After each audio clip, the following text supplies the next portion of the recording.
Welcome to Invisible Strings, where we tug at the little threads that hold our lives together. From mental health and relationships to marriage, motherhood, and all the beautiful chaos in between. I'm Katie, your guide to navigating life's tangled web, one string at a time. Think of this as your weekly dose of insight, sprinkled with a bit of laughter, some heartfelt chats, and maybe even a happy tear or two. So, whether you're juggling a million things or you just need a break, let's untangle life together, because those invisible strings, they're what keep us connected. This is Invisible Strings. Let's get started. Happy Friday. I am going to start today's episode with praise because Jack is okay. First and foremost, so everyone knows, he is good. He is more than good. We are so good. What we feared might be something terrifying and, another road to walk down that we weren't expecting ended up not being that. Our surgeon, Dr. Capello, he was amazing. He ended up going in through Jack's sinuses or through his nose into his sinuses, past that into his clivus, which is a bone in the back of your head at the base of your skull. And he just had to drill in a little bit and released what, thank God, was fluid that was creating some pressure. But other than that, it was nothing. It was not a tumor. It was not anything that needed to be biopsied. Everything around it looked normal and fine. And it was such a relief. It was incredible. It was an incredible relief. And I just want to start this podcast by saying that Jack is good. And he really did such a good job through surgery. It was scary for him. It was scary for everyone.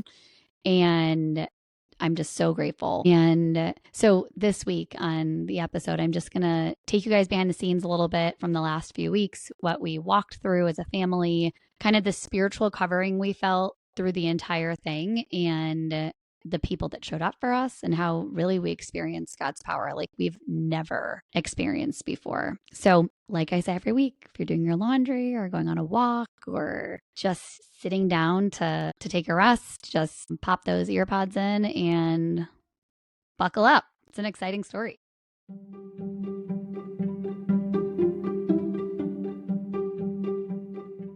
A lot of you have already heard the story from last week if you listened to the podcast, but very long story short, Jack had a dental scan for an expander, and it ended up showing a what looked like a lesion on the back of his sinuses on a bone called your clivus. Clivus is a bone that you have until you're about 5 or 6, and it ends up turning into another sinus cavity. Sometimes they don't develop fully for whatever reason. They can, if they don't, they can look like tumors, they can look like lesions, and it's scary to see, and it's not very common. So when our dentist saw the scan, it concerned her, and she reached out to a couple different experts or people that she knew in the ENT field, specialists, and they all agreed that he needed to be seen right away. So that was a couple weeks ago on a Friday. I finally got in touch with her, and she's like, you need to be seen right away. That was probably the scariest day I've ever experienced, just because the way that people were speaking to me was with urgency and not with, it's probably going to be okay. It's probably nothing. It wasn't any of that. And I could feel it, I could hear it, and I was very attuned to what they were concerned with. I am not a nurse or a doctor or anything like that, but I am very interested and always have been in the human body. And I started going to nursing school and then ended up pulling myself out of it and becoming a travel nurse recruiter instead, which was also so incredible. But with that being said, I have no actual medical background other than like my own research that I do. But I knew what they were thinking. I knew they weren't even really insinuating. I just had an idea of what they were thinking about. So that was the scariest day out of all of the days, I think, kind of not knowing, like that unknown of just there's something there. We don't know what it is. You need to get in to see a specialist. So we saw Charlotte, ear, eye, nose, and throat, ear, eyes, and Charlotte, ear, eyes. Oh my gosh. What? Charlotte, ear, eyes, nose, and throat. And they got us in right away. We met with a specialist They got another CT scan done. And by the end of that Friday, they sent us over the results, which weren't definitive, but it did show that it was probably not malignant, but we don't know what it is. So we had an appointment the following Wednesday with the specialist that specializes specifically in what this situation was. And we go there thinking, good, we're fine. And he's like, we don't know what this is. So we need to go in and check it out.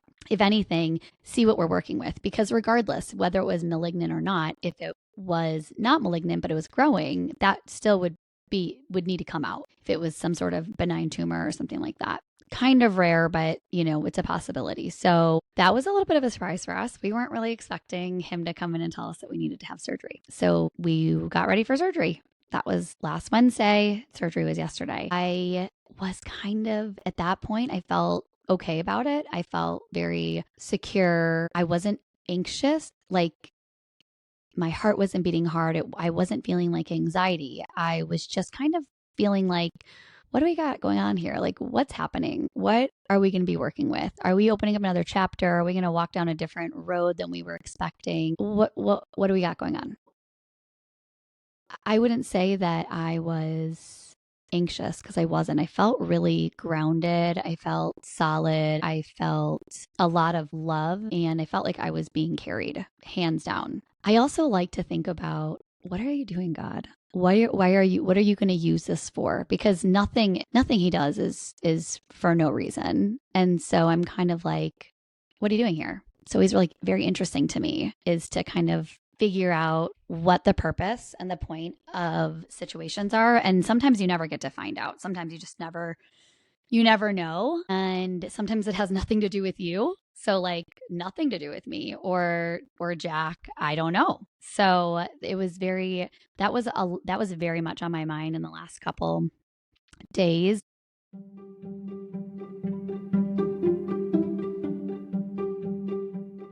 Some of my girlfriends have been talking a lot about spiritual warfare and how it plays into so many things that we've got going on every single day. This kind of war that's all around us that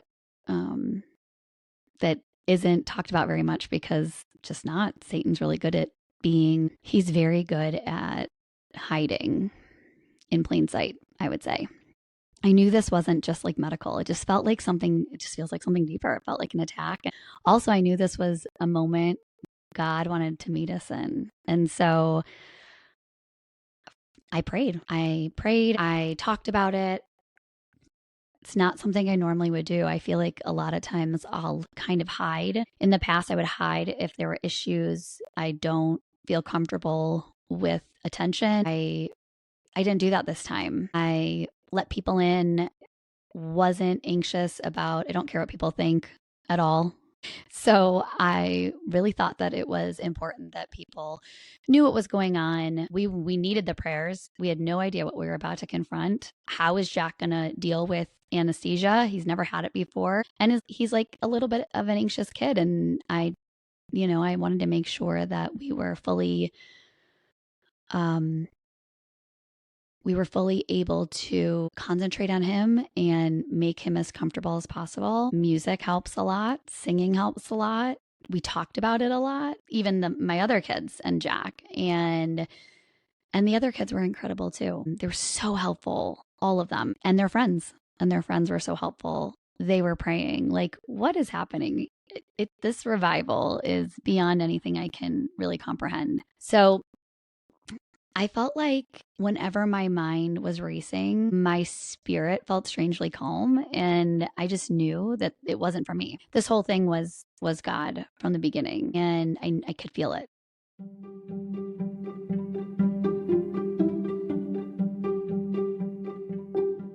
2 days before surgery, I woke up in the middle of the night. My stomach was hurting so badly. And I threw up like 7 times. No idea why. Like no one else was sick, was not food poisoning. Like it was so weird. And I mean, I was sick and slept the entire Tuesday. So that was Monday evening. I slept all of Tuesday and woke up on Wednesday, woke up on Tuesday afternoon completely fine. But it was so bizarre. Maybe I was sick, but I really felt like it was kind of a way of just getting all of this. Sometimes your body just can't handle it. And I think that even though I felt very confident and I felt the presence of God, I think there was just still a lot of anxiety in there that was like, I need to get out. Like, she's not feeling it the way she used to feel it anymore. I need to get out some way, one way or the other. And so that was all day on Tuesday. And then Wednesday we woke up and Jack's surgery wasn't scheduled till 1:20 in the afternoon. So we were able to wake up and get the kids off to school. And then the three of us went down to the city to Levine Children's Hospital. And from the minute that we walked in there, they were amazing. The kindest people, literally from the minute you walk in. If you have to be somewhere, and I hope you don't, that hospital's amazing. So Jack is we get in the car and Jack is like, I have butterflies in my stomach. Like, that is so normal. I have butterflies in my stomach too. He's like, really? I'm like, yeah, I get butterflies in my stomach a lot. Sometimes it's when I'm excited. Sometimes it's when I'm nervous. Sometimes when it's both, it's kind of like the fear of the unknown. And he's like, yeah, I'm just kind of like, I don't really understand how they're going to make me go to sleep. And I just explained to him that I'm going to be with him, laying in bed with him when he falls asleep. And then when he wakes up, I'll be right there still. And for him, he couldn't like kind of decipher this time frame. And he's like, I'm going to be gone for 45 minutes. I'm like, I think the surgery is really just 10. I think it's really quick.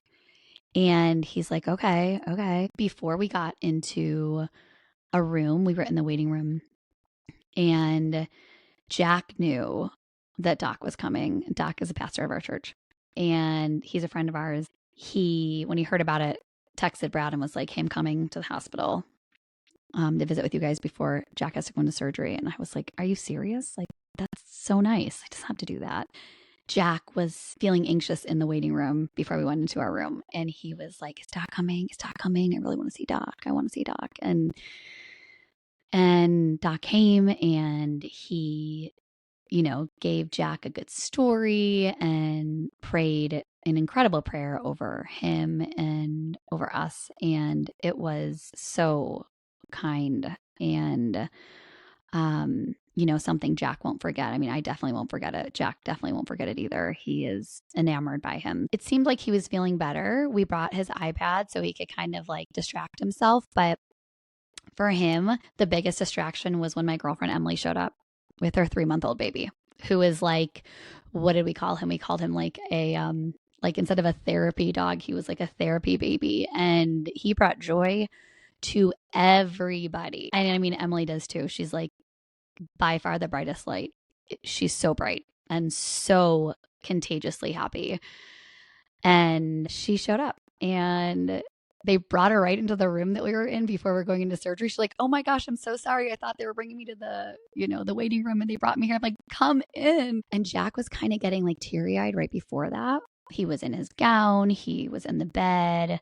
They had put the IV in him, and the IV, and you don't typically hear about kids having IVs, but Jack has a really hard time drinking anything. Like, stuff grosses him out, he'll puke. So he actually asked for the IV instead. And down to the IV, I mean, they give you something, they put something on your arm that numbs it immediately, and they slid the IV in, and that was it. Didn't even hurt. Like, it was incredible. So Emily shows up with the baby, and the baby is Stetson, so smiley and happy and just so beautiful. He is a miracle, and we are so grateful for him. So he hung out with Jack on the bed.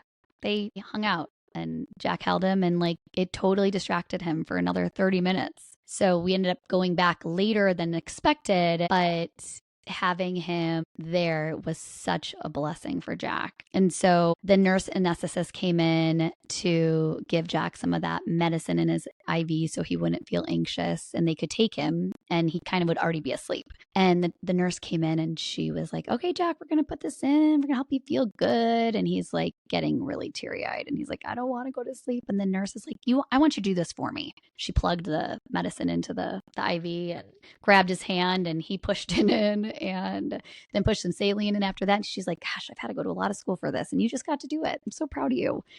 And Jack all of a sudden was like, that's probably when I took like my deepest breath, because I knew that God had him and I knew that he was going to be okay. And it was not up to me anymore. So they were quick about it. They took him right out of there really quick. And I'm like, like, wait for me. And I'm like, you know what? Just go. It's okay. Like, I trust you guys.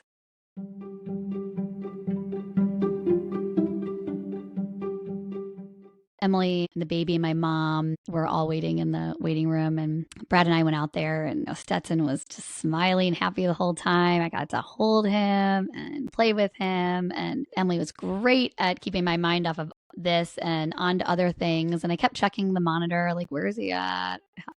Procedure, recovery. And within like probably 25 minutes, the nurse came out and she's like, okay, you guys can go into the recovery, the room to talk to the doctor. And I was kind of like, really? Because most of the doctors came out and spoke to parents in the waiting room. And so I was like, oh gosh. So I get to this room and there's Kleenex in there. And I'm like, oh, man, okay. All right. Well, whatever's going to be will be. And he came in, sat down on the couch. He's like, that was great. It was awesome. He did great. Just fluid. We released it, relieved it. He's going to be great. Like, he was a champ. And I was like, what? Why did you bring us in this room? He's like, well, I don't like talking in front of other people. I wanted to bring you guys back here so we could have like a real conversation. And I was like, okay, amazing. Thank you so much, Dr. Capello. So the surgery was really quick and no complications. And he fell asleep very quickly. They called me when he fell asleep. They called me when it started. And then when it was done, we talked to the doctor and it was all really good news. I don't know. The doctor said that he was just like, it's just fluid. And now it's released and he's not going to pressure there anymore. That's going to help with a lot of stuff in his sinuses. I mean, talk about praising God. I was on my knees. It was such a relief, and the gratitude that I felt for just all the people that were praying for him and for us was so incredible.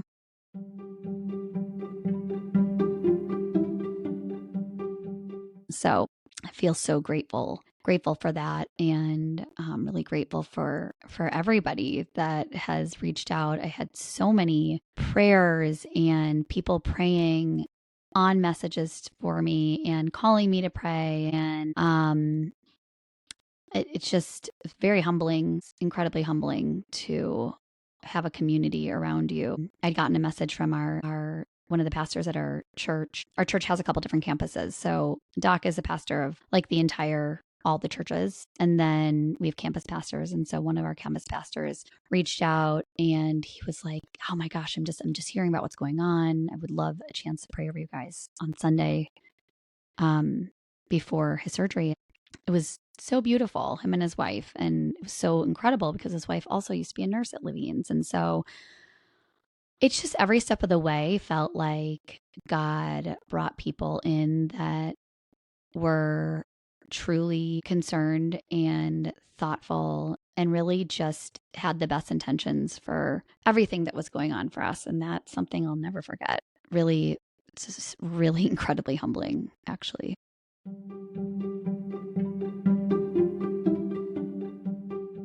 So I wanted to talk about the power of community because, like I said before, I'm not the kind of person that wants attention like that. I know that things have happened in the past for us and I'll just keep it to myself. The last probably year and a half, 2 years, I really branched out and met a lot of incredible people in our community. I think that it's so important to have community for all the good times, but also for the bad times, and being honest and open and transparent and just trying to be the best person you can be.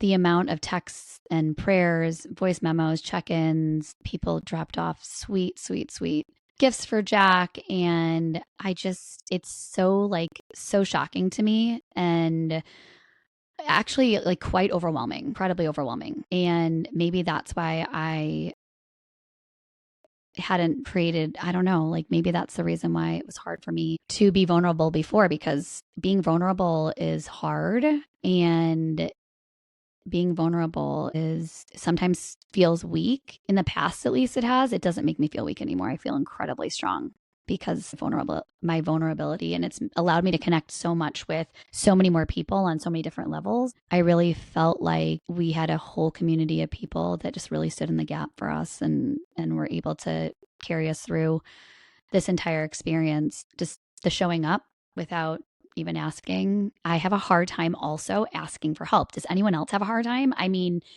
I don't even like to ask for help from my kids at home. And it's probably something I need to like go through and figure out what's, what my problem is there. But I have a hard time asking for help and asking for things that I need. The thing is, like, there's so many people out there that just want to help and they truly do just want to be there to serve. And when you don't allow people to do that, it's discouraging, I think, for people that want to do that. So it's still hard for me to ask for help, but I really just, it's been an incredible experience, bigger than just the procedure itself. Is just the people that have showed up for Jack and have really showed up for Jack and prayed for him. And you could tell, like, he just wasn't, he's like, I know I know there's angels around me, in front of me, beside me, behind me.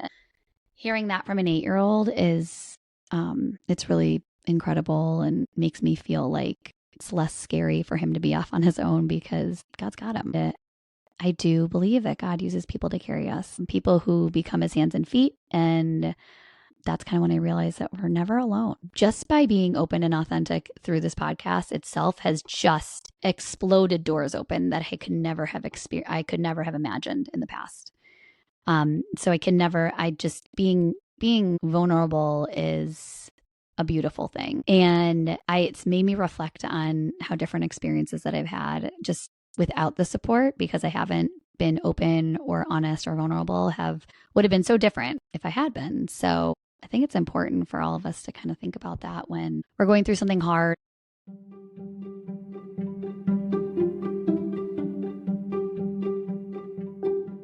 I guess while thinking about the situation in general, and I still feel like I'm digesting everything that's happened and this roller coaster ride that I've gone on, it feels like God's hand has been in every single moment. And God's hand, regardless of whether you feel it or not, is in every single moment. It's just when you choose to look to him for peace, the moments are so evident and you can see them and feel them in every moment. It's not always like these big aha moments. It can be like little moments, like really little moments that sometimes you miss. And just the idea of like the unexplained peace that I felt and how I was able to be sustained is something that I had never felt before in the past years. And I have really never gone through something as scary as this. But regardless, I wonder what situations would have been like if I had that kind of heart posture before. It was interesting because I had a dream a couple weeks ago that was really scary about Jack. I'm not even going to talk about it because it was so devastating to me. And when I had gotten the call that there was something there, I was like, the first thing I said was, I knew this was going to happen. I knew this was going to happen. And Brad was like, nope, this is not happening. Like, we're going to get through this. Take a deep breath.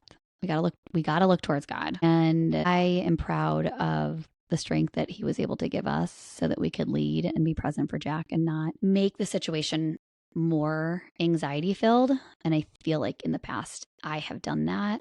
Like, my reactions are like 0 to 100 and it's terrifying and all these bad things are going to happen. And I maybe didn't keep that kind of stuff to myself. And I don't know, it's weird. Like, I kind of felt like an adult. What? 43, I'm to be 44.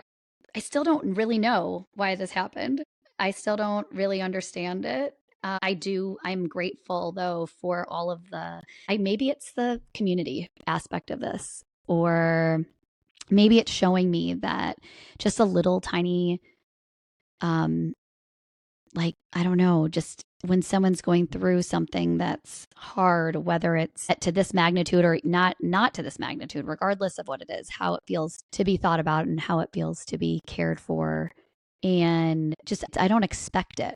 I don't expect it from anybody. I just don't. And so when it happened and people reached out, I was so incredibly grateful. And just simple gestures were gigantic. And I'm so grateful for that. And I'm grateful for God for that.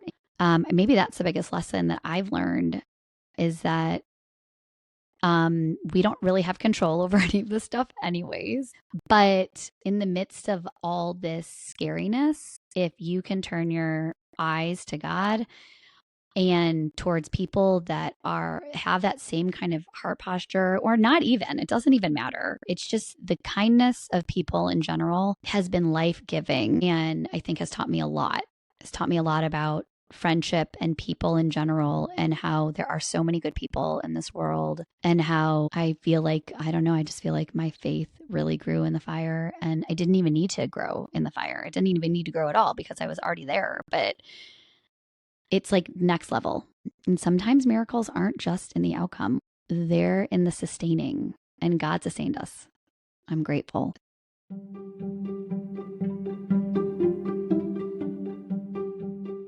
So I would say takeaways, as much as I can think of takeaways right now, is lean on people, lean on your people, and don't isolate when things get scary. Don't let your pride take over and think that you can do it all by yourself and you've got it all by yourself, because you don't need to. There's so many people out there that want to help, that care about you. And I think staying anchored in the truth, even when it feels like your fear is screaming so much louder. And my biggest thing is be the community that someone else needs. So just a text message. Seriously, I'm not kidding. Even if they don't respond, I've tried to respond to everybody. But even if they don't respond, it means so much. And just to know that people are thinking about you that you would never have expected is the greatest feeling I've ever felt. So just to offer some encouragement, if you are walking through something right now, it doesn't have to be as serious as Jack's. Maybe it's more serious, maybe it's less, but something that's kind of unknown or heavy or scary. I just want to remind you that you're not alone. God sees you, He hears you, He's surrounding you, whether you are aware of it or not. So is your community. Reach out and be vulnerable and, take that step, whether you're dealing with depression or anxiety or, something in your marriage, or having kids that are hard to, to raise. I don't even know. Friendship issues, like just know that you are loved. And I think that if this experience has taught me anything, it's that sometimes the smallest gestures are actually the biggest gifts. So when you're walking through uncertainty, like someone dropping a coffee off at your door, someone sitting with you, but not trying to fix it, like that's the hardest thing, is just sitting and understanding and empathizing. Like I said, a simple text message. I think that you're not alone. That kind of whisper that I felt and heard taught me to slow down and to show up, and reminded me that the greatest present is presence. And it made me think, that I want to be that person that's there for someone else. We're all carrying something, and sometimes it just takes one person willing to send the text, say the prayer, or drop off. Oh man, casserole. I hate casseroles. Just really to remind us that God sees us, even through the kindness of His people. I hope that you have an incredible week. I thank you so much. I know there's people out here listening that I don't know and I've never met, and I'd love to meet, but I've never met before. And I thank you for praying for us and for following along. And I promise the next couple weeks are going to have some great interviews. And thankfully, we're going to close this chapter. And I just pray that everybody has a great weekend and a great start to summer. See you next week. Thank you for joining me today on this episode of Invisible Strings, where we've tugged at a few threads and hopefully left you with a smile and something to think about. Remember, life's connections might be invisible, but they're oh so strong. If you enjoyed today's chat, don't forget to subscribe, leave a review, and share it with someone who could use a little string pulling in their life. Until next time, keep those invisible strings intact, and I'll see you back here soon for more heartfelt conversations and a dash of fun. Stay connected, stay kind, and keep untangling.